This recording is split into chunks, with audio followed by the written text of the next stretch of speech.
Hey guys, welcome back! It's been a while since my last pickups video, so let's take a look at my video game related finds from the last 120 days or something. Yeah, come on! So let's start with a couple of retro gamer magazines, the Spanish edition. These ones are the number 22 and 23, featuring Super Mario Sunshine on the cover of number 22 and Sonic on the number 23.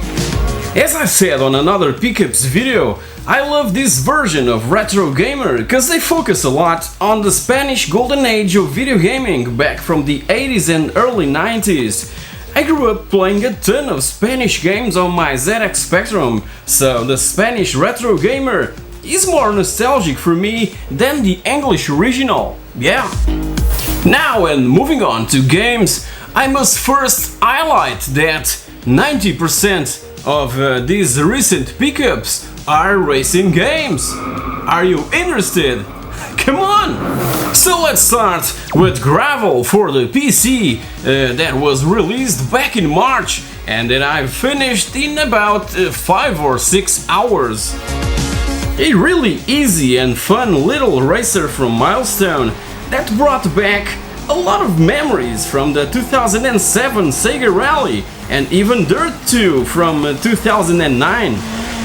I've already reviewed it, so if you want to know more about Gravel, just click on the annotation on the top right of the screen. Still for the current gen, I finally managed to grab Trials Fusion for my PS4, this awesome Max edition, containing all DLCs and stuff. I grabbed it for the PC when it came out, but it's a digital copy and made a review back in the early days of the channel. Feel free to check that episode also. I absolutely love this game and the complete franchise. I'm always trying to grab every game from the Trials franchise, and a new one is coming, yeah. Really looking forward to that one. The whole franchise, and this in particular, is one of those games that we pick up and play for 5 minutes and we're done. We can forget about it and move on with our lives. Yeah, you know. Another one that I already had in my collection, but on digital format, is Burnout Paradise. This version is the ultimate box for the PlayStation 3 that is running right in that screen over there. And it's from Criterion Games. You can't go wrong with Criterion stuff. I guess that from the entire Burnout franchise, this was the one that I played less. It didn't grab me immediately like the first 3 games did. Don't quite know why.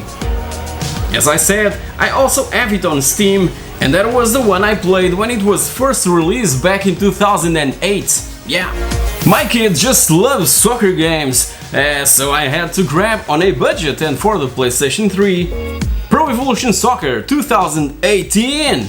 Yeah. It was a gift for another successful year at school, so it deserves it. Nothing special to point out in relation to other recent Pro Evolution Soccer games. It's one more Pro Evolution Soccer game, and the last one to feature the UEFA Champions League. Yeah, as you know, the Champions League is going to FIFA. Yeah. Now, and thanks to Elder from the channel Kappa Games, I managed to grab a mint copy of Gran Turismo 6 that was also missing from my collection. And an amazing feature is that after all the tons of updates, stereoscopic 3D is also available. Oh yeah! It was a feature that came in Gran Turismo 5, but it felt a bit short and lifeless, you know. As for GT6, I'm having a blast playing it in 3D, amazing stuff! And the game is gorgeous, no doubt! Thank you so much, Elder! Oh yeah! Now moving on to the Xbox 360, here's Need for Speed Shift. developed by the same guys that nowadays have offered us racing fans, the Project Cars series. I already have Shift 2 on the PC and simply had to grab the first one, cause I want to make something related to the series and the developer also. Both are amazing games, but a bit underrated in my opinion. Now for the original Xbox, I picked Total Immersion Racing. Just played this game recently to capture footage for this pickups video, and I was always intrigued by it every time I came across it in stores like CEX. Never researched stuff related to this game and never read reviews in magazines or watched videos on YouTube, so it was really my first try with Total Immersion Racing. At the beginning I thought I was facing a simulator, but it isn't.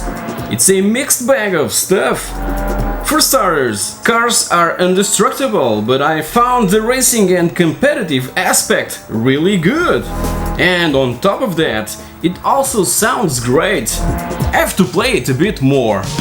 Now, for a non-racing game, yeah, here's Brothers in Arms Road to Hill 30, the first game from the franchise, from the Brothers in Arms franchise, amazing franchise. Played a ton back in the day, this one and the two sequels that followed, but on the PC. I absolutely love them all. The squad-based mechanics in this World War II setting was extremely well implemented and based on a true story of a parachute infantry regiment that was dropped behind enemy lines on D-Day, and I recall that it was a really emotional experience. Jesus, it's great to We see really you guys. cared for the characters that absolutely felt real. Something quite unusual when it came out. Now for the PlayStation 2. A game that I was after for quite a while, and I just managed to grab a copy in extremely mint condition. It's Enthusia Professional Racing from Konami that I've just recently brought to the channel on that top 6 or not top, on that another 6 or 8 PS2 exclusive games video. As said, it was the first and last racing game coming from Konami, and sadly, they've opted to release it right when Polyphony Digital was also releasing the highly anticipated Gran Turismo 4. It's not as demanding as GT4, nor as good, but it's, with no doubt, a pretty good experience. Yeah. Now to conclude, a few older PC games just like Man of Valor. I've always been a fan of war games based on historical events, like in the first games from the Medal of Honor and Call of Duty franchises. As for Man of Valor, it takes us back to Vietnam and offers all sorts of missions from recon patrols, POW rescue, search and destroy operations, pilot rescues, etc. If I recall correctly, it wasn't very well received, both the PC and Xbox versions. By the way, I love this game so much that I also have it on my Xbox collection. I simply don't care what other people say. Man, I loved it. Yeah.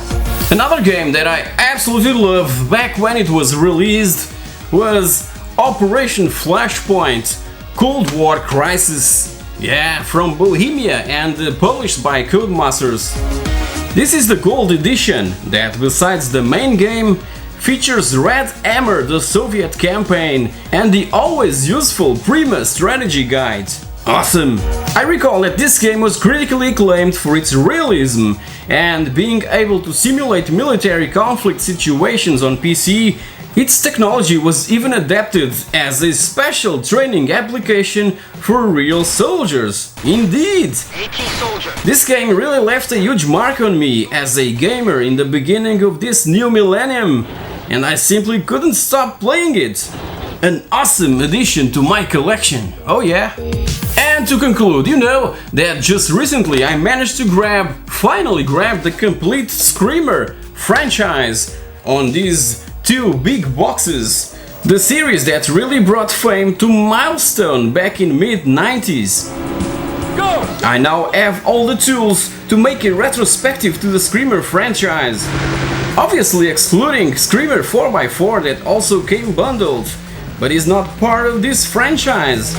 So inside of this injection pack comes the very first Screamer, an upgrade to Screamer 2 and Screamer Rally.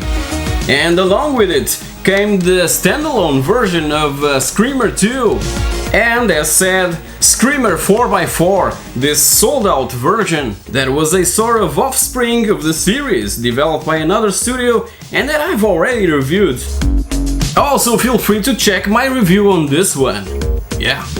Besides this, a friend recently donated to the channel a Macintosh LC from 1992 and a Pentium 2 machine from 98 along with a 17-inch monitor and a couple of Samsung speakers that I want to test in a future video. So guys, here you have it, my latest video game related pickups. Tell me down in the comment section below which ones you've played and if you also have them in your own collections. So if you've enjoyed this episode, please like, share, comment and click on that bell icon to be notified when all my future content becomes available. Thank you very much for watching and I'll see you all in my next episode. Cheers!